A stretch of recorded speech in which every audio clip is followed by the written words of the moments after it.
Po, pangatlong araw na ng Holy Week, Miyerkules Santo na.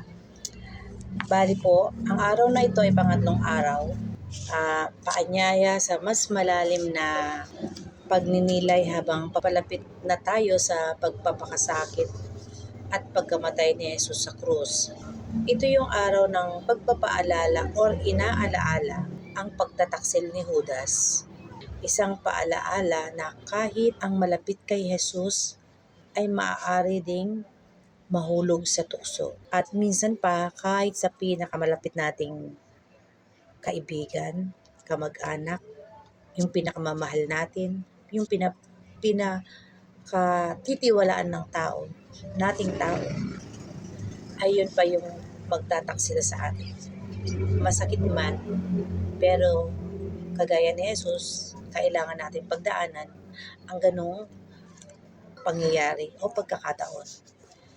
Kahit pa nga minsan sa sarili na lang natin, minsan din ay nadadala tayo sa tukso at kahit ang sarili natin ay nadadaya din natin.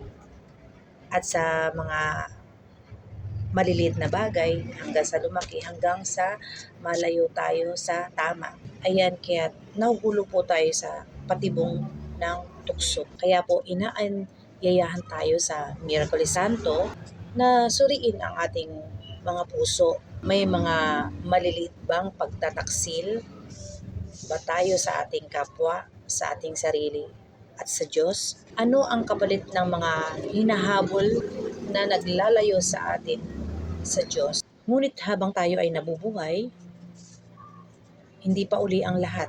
Kung si Judas ay nawalan ng pag-asa, tayo ay inaanyayahang bumalik at magtiwala muli sa awa ng Diyos. Ang Diyos ay laging mapagpatawad at hindi lamang ang mabuti at tama ang kanyang tinitingnan.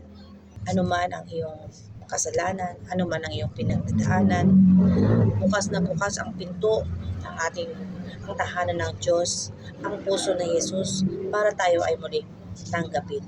Kahit pa man tayo ay paminsan-minsan nagtataksil dahil bahagi yun ng ating pagiging tao at man ng kasalanan. Ngayon, mga kapatid, ay muli, pwede nyo ba akong samahan sa isang maikling panalangin? Panginoon, tulungan mo akong makita ang aking mga kahinaan. Sa tuwing ako'y natutukso, lumayo sa iyo, bigyan mo ako ng lakas na manatiling tapat. Linisin mo ang aking puso at akayin mo ako pabalik sa iyong pag-ibig. Amen. Ayan, amen, amen. Magandang gabi po muli sa inyo. Paki-like and share na rin po para meron din po tayong mga kapatid na ma-inspire at thank you for watching. Bukas po muli.